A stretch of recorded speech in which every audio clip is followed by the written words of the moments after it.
Hello, Dorte.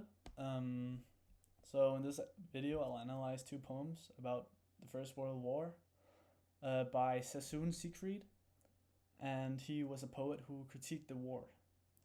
So let's begin with the first poem. It's called "Suicide in the Trenches," and it's a poem about the young soldiers in World War One. So let's look at the poem. Um, the poem is made of three stanzas, which are also three quatrains, and these quadrants have a strict AABB rhythm. So the poet would go AABB CCDD EEFF. And the first two stanzas are about a boy who succumbed to the war, and it begins by describing his innocence. So it goes, I knew a simple soldier boy who grinned at life in empty joy. Empty joy here meaning that like he enjoys the simple things in life, because it then goes and slept soundly through the lonesome dark and whistled early with the lark.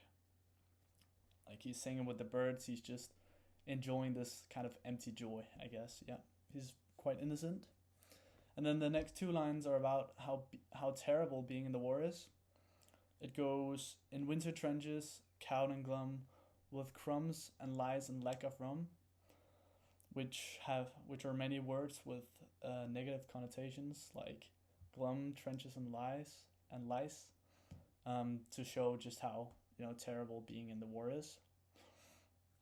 And then the last two lines of the second quadrant are about him committing suicide.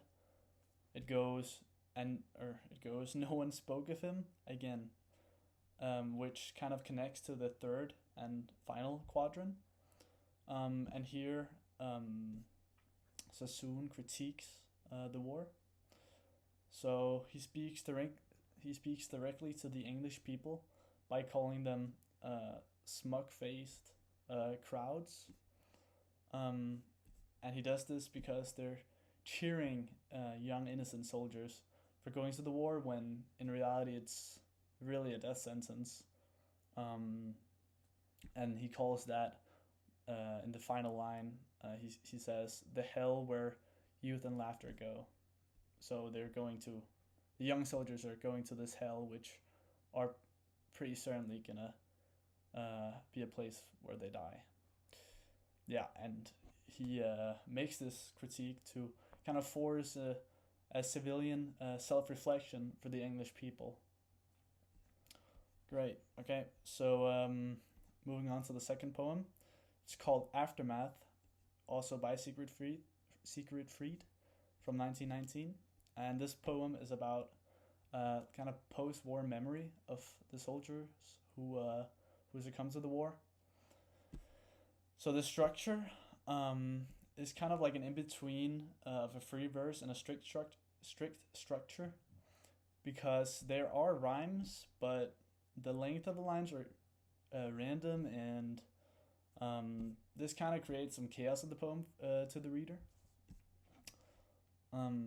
Yeah, and the first stanza consists of a sestet, and it has a concluding couplet. And it goes, have you forgotten yet?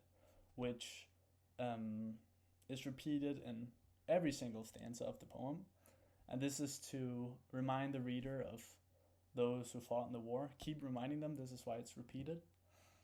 The second stanza is also a sestet. And then the final stanza is also a sestet, but it has a concluding couplet as well as the first one. This poet also has internal rhymes in lines 6 to 7. It goes, share, spare, same, and game. Yeah. And in the first stanza, Sassoon says, war's a bloody game. And he does this to show the brutality of the war, And then he also calls it a game, which could be seen as a reference to the war propaganda that was made by the English government that